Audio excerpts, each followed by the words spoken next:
s'appelle peut-être le jeu des enveloppes brunes. Pas sûr, j'aime ça.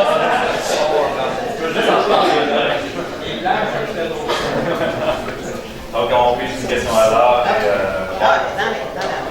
Oui. Alexandre Leru, donc on va aller céder aussi. Bon, donc, c'est rédigé par le conseil exécutif de Jean. T'en aviez fait combien de questions comme ça?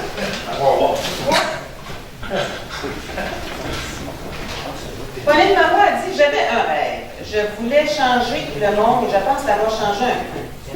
Vous qui voulez succéder à Mme Marois, vous avez sans doute eu ce rêve si universel et peut-être entretenez-vous encore ce rêve de changer le monde. Pouvez-vous nommer une de vos réalisations dont vous êtes fier et nous décrire en quoi cette réalisation a un peu changé le monde? C'est difficile d'en choisir les deux.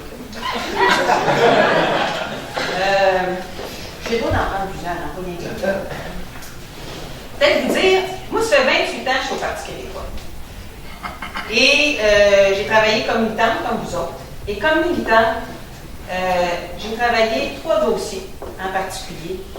Et il faut se remettre là, à l'époque, c'était au début des années 90, il n'y avait pas de recyclage, récupération. Je vous dis ça parce que sinon vous allez dire, ben oui, c'est évident. Là. Mais dans ce temps-là, il n'y en avait pas. Et moi, j'ai écrit dans le programme du Parti québécois, j'ai cofondé le comité d'environnement, puis avec le comité d'environnement, j'ai écrit dans le programme du Parti québécois la politique de récupération et de gestion des déchets, qui est devenue la politique de récupération et de gestion des déchets du gouvernement du Parti québécois en 1994. J'ai aussi travaillé avec Bernard Landry à l'époque et Guy Chevret, quand j'étais militante, à la politique énergétique, la nouvelle politique énergétique, qui est devenue la politique énergétique du gouvernement du Parti québécois en 1996. Et finalement, à l'exécutif national, j'ai été là 5 ans.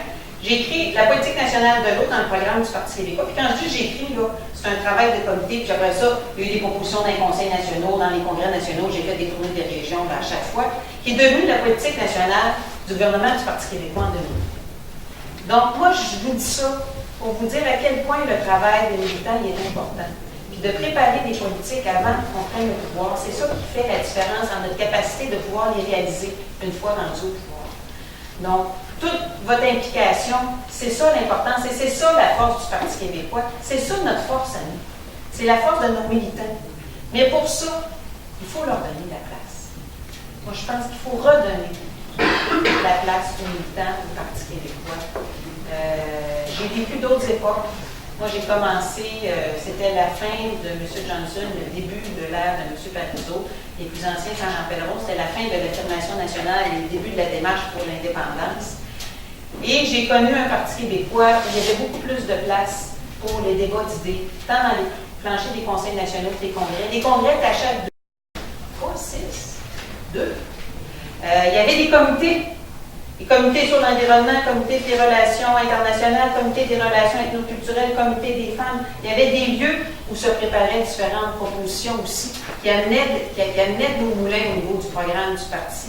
Des conseils nationaux, on en avait 4 par année. Donc, je pense qu'il faut redonner cette place-là aux militants.